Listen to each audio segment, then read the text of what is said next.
بسم الله الرحمن الرحیم. نن زموږ د ارشاد الصرف سبق نمبر 117 دی او قانون نمبر 45 په وایو د مثال قوانین دي.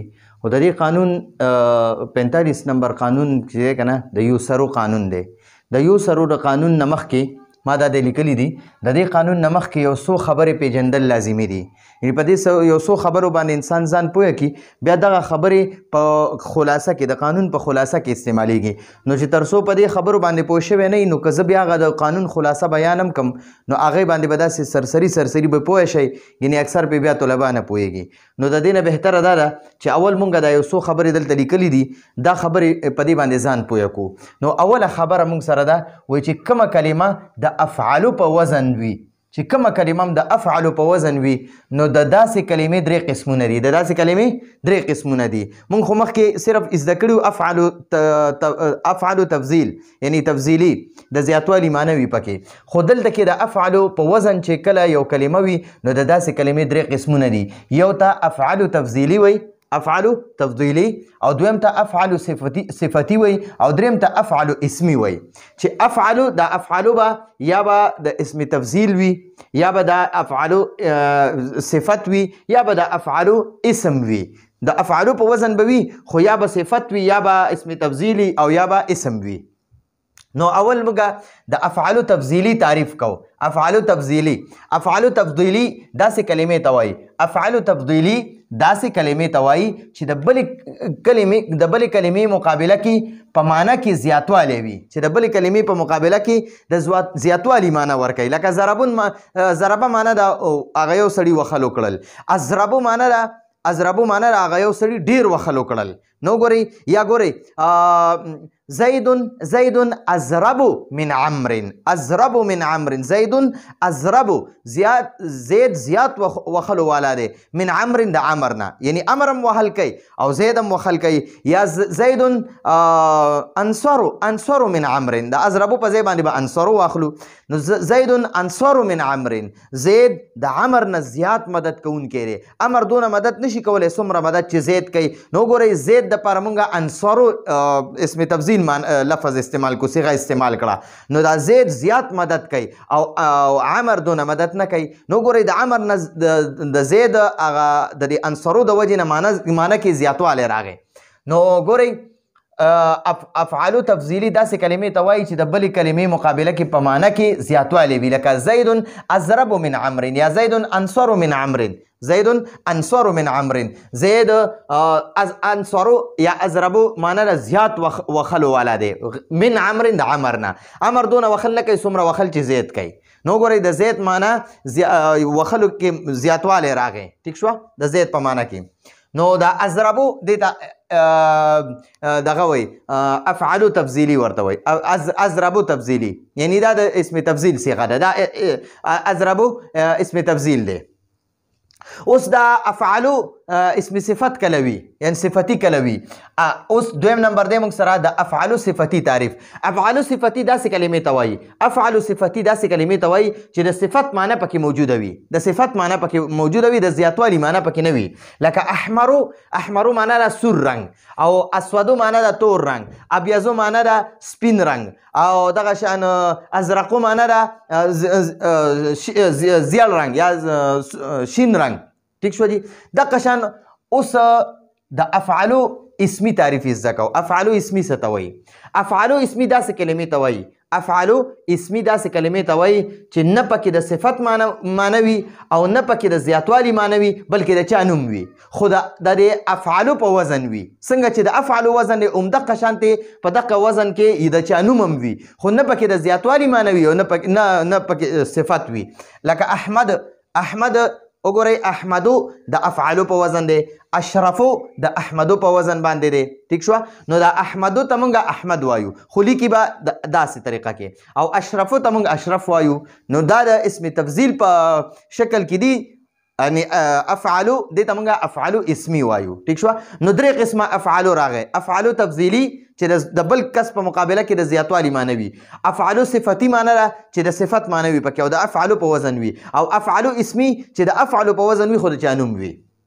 دویمه خبره د قانون د خلاصې نه مخکې دویمه خبره زده کوو چې کومه کلمه د فعلا په وزن وي د فعلا په وزن وي نو د داسې کلمې هم درې قسمونه دي فعلا تفضیلي فعلا صفتی فعلا اسمی نو فعلا تفضیلی کې د زیاتوالی معنی وي څنګه چې دا بره مې زده کوم دقه خبرې دي فعلا صفتی کې د صفت معنی وي او فعلا اسمی کې هغه اسم وي نه پکې د زیاتوالی معنی وي نه پکې صفت وي بلکې هغه د چا نوم وي خو د فعلا په وزن باندې وي نو اوس همدغه خبرې زده کوو فعلا تفضیلي تعریف زده کوو د فعلا تفضیلي تعریف فعلا تفضیلی داسې کلمې ته وایي فعلا تفضیلی داسې کلمې ته وایي چې د بلې کلمې مقابله کې په معنی کې زیاتوالی موجود وي لکه زربا ګورئ یو دی ضربه هغه وخل وکړه زربه معنی ده ضربه معنی ده هغه یو سړي وخل وکړه ټیک شوه او زربه معنی ده هغه یوې ښځې زیات وخل وکړل ټیک شوه زیات وخونکې ښځه زیات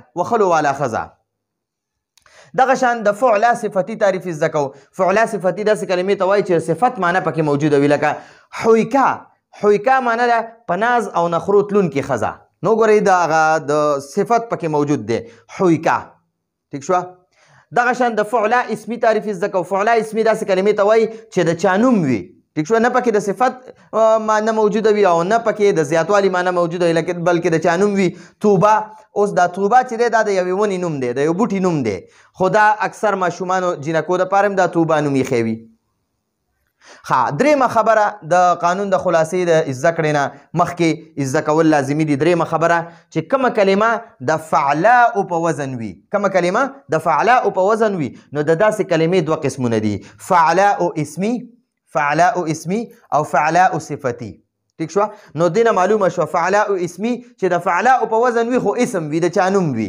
ټیک شو نه پکې د زیاتوالی معنی وي نه پکې د صفت وي او فعلاء صفتي د دې بره خبرونه معلومه شو چې د فعلاء په وزن وي خو صفت معنی پکې موجوده وي همدغه خبره ده د فعلاء اسمي تعریف فعلاء اسمي داسې کلمې ته وایي چې د فعلاء په وزن وي خو د چا نوم وي ټیک شوه د چا نوم وي لکه صحراء ځنګل ته وایي صحراء د فعلاء په وزن دی خو دا نوم دی د یو څیز نوم دی ځنګل ته صحراء وایي ټیک شوه دغه شان د فعلاء صفتي تعریف زده کوو فعلاء صفتي داسې کلمې ته وایي چې د فعلاء په وزن وي خو د صفت معنی پکې موجوده وي لکه حمراء سره ښځه او دغه شانتې سوداء توره ښځه او دغه شان ورسره چې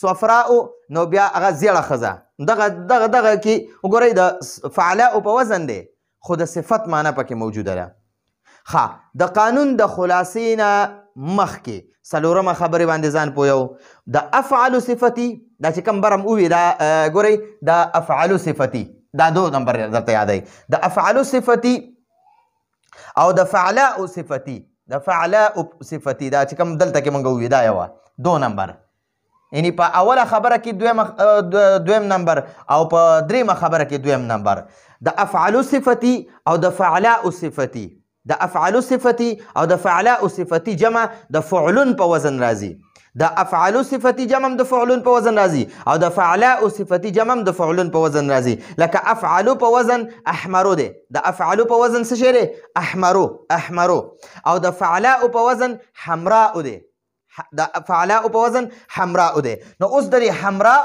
او د احمرو او د حمراء جمع حمرون راځي حمرون وګورئ حمرون راځي ما چې تاسو وی د فعلون په وزن راځي د افعال صفتي او د فعلاء صفتي جمع فعلون راځي لکه احمرو او حمراء جمع به راځي د احمرو جمع به حمرون راځي او د حمراء جمع به حمرون راځي په دې به انشاءالله امید ده پوه شوې او بله اخري خبره د افعالو تفضیلي او د فعلا تفضیلي یعنی په اول نمبر اوله خبره کې د اول نمبر خبره کې اوله خبره او په دویم نمبر خبره کې اوله خبره اول نمبر په اوله خبره کې اول نمبر او په دویمه خبره کې اول نمبر یعنی د افعالو تفضیلي او د فعلاء تفضیلي جمع د افعالو تفضیلي او د فعلاء تفضیلي جمع به فعلون راځي فعلون د افعالو جمع به فعلون راځي او د فعلا جمع به فعلون راځي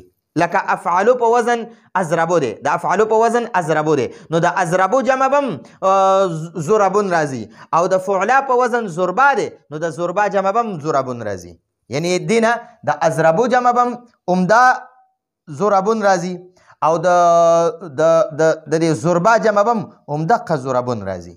د زوربا جمع زورابون ده او د ازربو جمع زورابون ده. همدا خبره چې کوم موږ زده کړې د دې خبرو تذکره به د قانون په خلاصه کې راځي.